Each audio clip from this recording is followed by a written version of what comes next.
Hello, and welcome to the CAP Advocacy Recap. This month, we'll look at a prior authorization rule that could pave the way for legislation to reduce burdens on clinicians, a grant awarded to the CAP to improve healthcare communication, action on Medicare cuts, and more. We begin the recap with a term, excited delirium. This is a term often used by law enforcement as a reason why some suspects die in police custody. The CAP followed the National Association of Medical Examiners in no longer using this as a cause of death. We sat down with Dr. Anna Tart to understand this position and what it means moving forward. Thank you for joining us, Dr. Tart. We really appreciate you being here with us today. Yeah, I'm glad to be here. So just to start out, can you define what excited delirium is and what it's used to describe from a pathologist's perspective?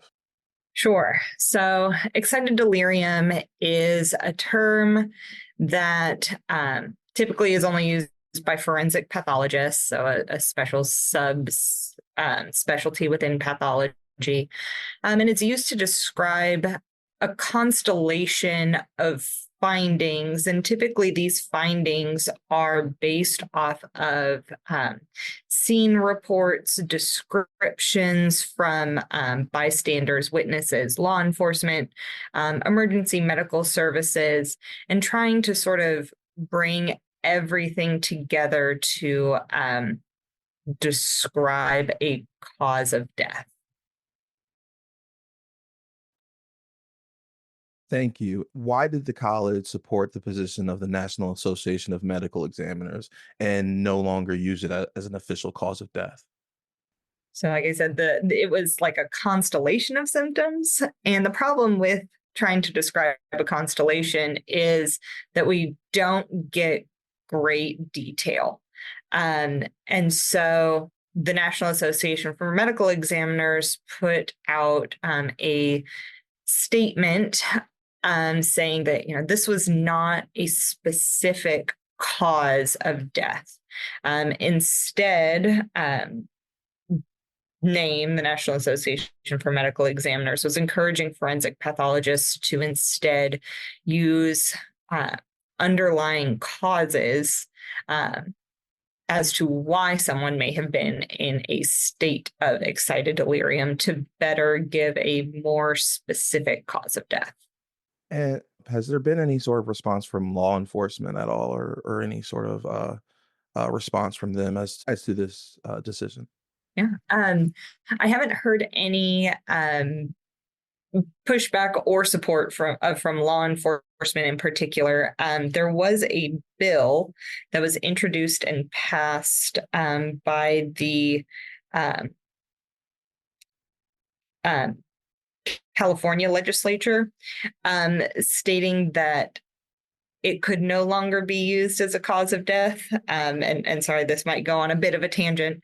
But although, yes, National Association for Medical Examiners and the College of American Pathologists agree that this is not a good cause of death, we don't support the legislative action of government on the medical diagnoses and the medical opinions of the pathologists.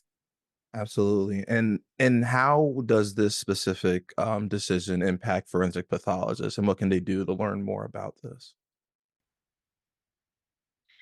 So what the hope is that it will, more than anything, educate forensic pathologists to give better descriptions for cause of death. When we write a death certificate, this is used for vital statistics, it's used for epidemiology, it's used for data and for public health purposes.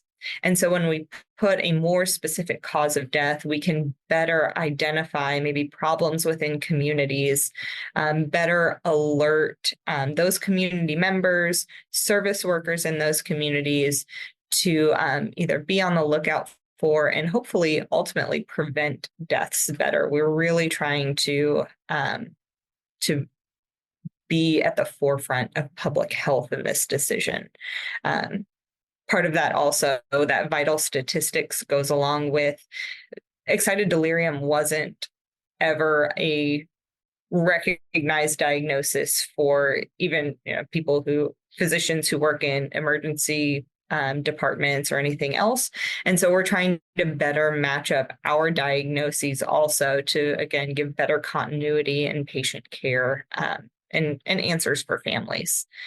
To learn more, forensic pathologists can always reach out to the CAP and to NAME to get clarification, to get better ideas and maybe how to find better answers when it comes to what questions can we ask law enforcement, emergency medical services, witnesses, how can we have better investigations into root causes.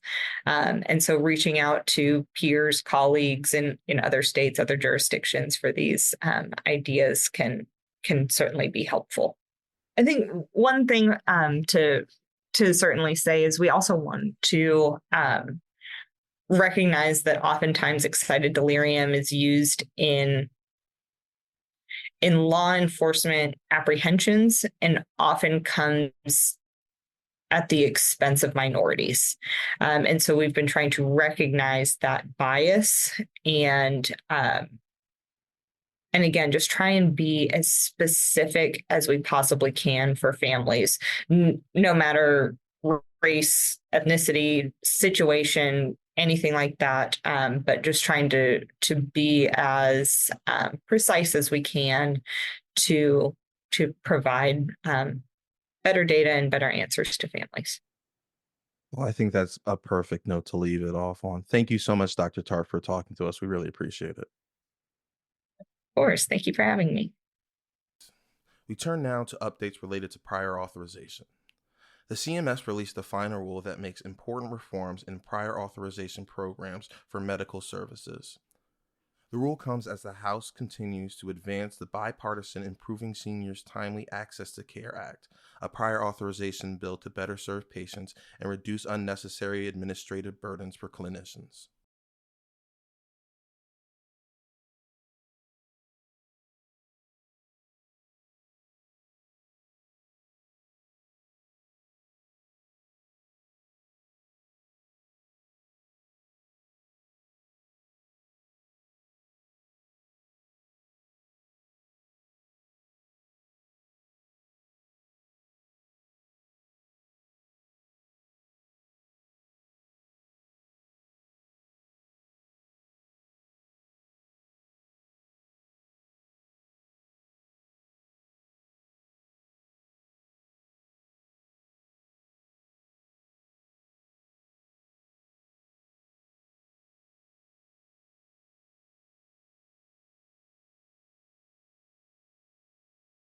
This legislation would specifically establish an electronic prior authorization process that would streamline approvals and denials, create a process for real-time decisions for certain items and services that are routinely approved, require beneficiary protections that would ensure the electronic prior authorization serves seniors, and implement a number of provisions to benefit Medicare Advantage plans. This rule is a direct result of important advocacy efforts taken by the CAP together with the American Medical Association and other physician organizations to address prior authorization in government-regulated health plans. As a result of the recent final rule, legislators now see a path forward to enacting this legislation and making these reforms into law. In other positive news, the CAP and 6 other specialty societies received grants of $100,000 each to advance mechanisms for providing feedback about diagnostic decision-making to frontline clinicians on their performance in clinical registries. The grant, which came from the University of California, San Francisco, in partnership with the Council of Medical Specialty Societies and funded by the Gordon and Betty Moore Foundation, will focus on improving communication of test results by providing feedback on circumstances of diagnostic uncertainty and how it is communicated. The CAP has been awarded these types of grants in the past, one that focused on understanding patients' experiences with their pathology report, and another to address the challenge of redesigning a pathology report that effectively communicates pathology test results to patients and all members of the care team. We will continue to update you as the grant is implemented. And we end the day with the advocacy to stop Medicare cuts. The CAP, AMA, and hundreds of other medical organizations and societies are lobbying Congress to quickly pass legislation to reverse the 3.37% Medicare physician payment cut. In a letter to Congress, the coalition called on lawmakers to eliminate the cuts in full by increasing the Medicare physician fee schedule conversion factor. Quote, pathologists and their laboratories have endured several challenges in recent years to meet the demands of the U.S. health system while facing declining reimbursements. Our commitment to our patients is unwavering, CAP President Dr. Donald Karcher said in a statement. At the same time, physicians cannot continue to do more with fewer resources. While coping with workforce shortages and inflationary pressures, we must still invest in new technology and advanced laboratory infrastructure to maintain and enhance the quality of patient care. Congress must honor its commitment to seniors and the physicians who care for them by stabilizing Medicare pay in the short and long term. The CAP has urged its members to contact their representatives and advocate for the passing of the Preserving Seniors Access to Physicians Act, a bill that would reverse the 3.37% cut. Be sure to visit our website to find out how you can advocate for payment protection. That's all for this edition of the Advocacy Recap. Thank you so much for listening.